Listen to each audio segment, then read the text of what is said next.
ముందుకు రండి. నమస్కారం. వేదికను అలంకరించిన పెద్దలందరికీ, మా పిల్లల తల్లిదండ్రులకి, ఇంకా మా ఇంటి వాళ్ళు కానీ ఎవరైనా సరే పెద్దలందరికీ నా నమస్కారం. పిల్లలకి నా ఆశీస్సులు.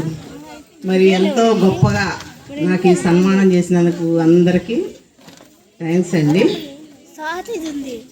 నేను ఇక్కడ మేమందరం 5 ఉన్నాం కానీ అందరం కలిసి బాగా కలిసికట్టుగా ఉండేవాళ్ళం అనమాట. ఒక ఫ్యామిలీ లాగా ఉండేవాళ్ళం.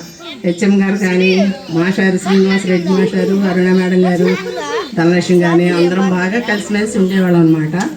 మాస్టర్ బాగా ప్రతి ఒక్క కార్యక్రమం కూడా చాలా గొప్పగా చేస్తారనమాట. రామారావు గారు బాగా అంతా మేనేసుకుని చేస్తూ ఉంటారు. నాకైతే అందరు బాగా కలిసి బాగా నేను అనుకున్నాను ఇక్కడ ఎలా ఉంటానో నేను, నాకు మొదటి నుంచి నాకు ఎయిడెడ్ స్కూల్ అట్లా అలవాటు, ఇక్కడ ఎలా చేయగలుగుతాను అనేది అనుకునేదాన్ని. కానీ చాలా బాగా చూసేవాళ్ళని వీళ్ళంతా. మాస్టర్ కానీ శ్రీనివాసరెడ్డి మాస్టర్ అయితే అసలు నాకు ఏదైనా కొంచెం బాగాలేకపోయినా కానీ మేడం గారు హాస్పిటల్కి వెళ్దామండి కానీ అసలు అన్ని విషయాల్లో ఇప్పుడు నా ఎస్ఆర్ పని మీద కానీ ఏదైనా గుంటూరు వెళ్ళాలన్నా విజయవాడ వెళ్ళాలన్నా కూడా నాతో వచ్చేవాళ్ళు. మా టీచర్స్ కూడా టీచర్స్ అరుణ ధనలక్ష్మి గారు కూడా నాకు బాగా సహాయ సహకారాలు అందించారు. వాళ్ళందరికీ చాలా థ్యాంక్స్ అండి. నేను పేరెంట్స్కి చెప్పేది ఏంటంటే ఒక్కటే, పిల్లల్ని మా స్కూల్లో పంపించేయండి, ఫస్ట్ క్లాస్ పిల్లల్ని జాయిన్ చేయండి. కాకపోతే మీరేంటంటే ఇక్కడ ఎవరు వచ్చి మా పిల్లలకి ఏమి రాలేదని ఏమి అడగరు. అది మెయిన్.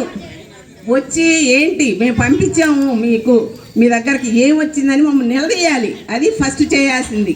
పిల్లలందరినీ మా స్కూల్కి పంపించేసి వచ్చి మీ పిల్లలందరూ ఎలా చదువుతున్నారు ఏంటి అనేది అన్నీ కనుక్కొని బాగా అందరూ పంపించాలి.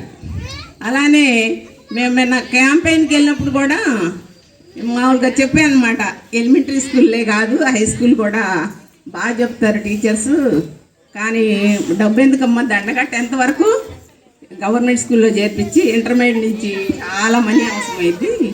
అప్పుడు ఇంటర్మీడియట్ ప్రైవేట్ స్కూల్స్ ప్రైవేట్ కాలేజీలో చేర్చుకుందరు కానీ డబ్బు దాచిపెట్టుకొని అలా చెయ్యండి అని చెప్పాము. మరి ఎంతమంది వింటారో తెలియదు.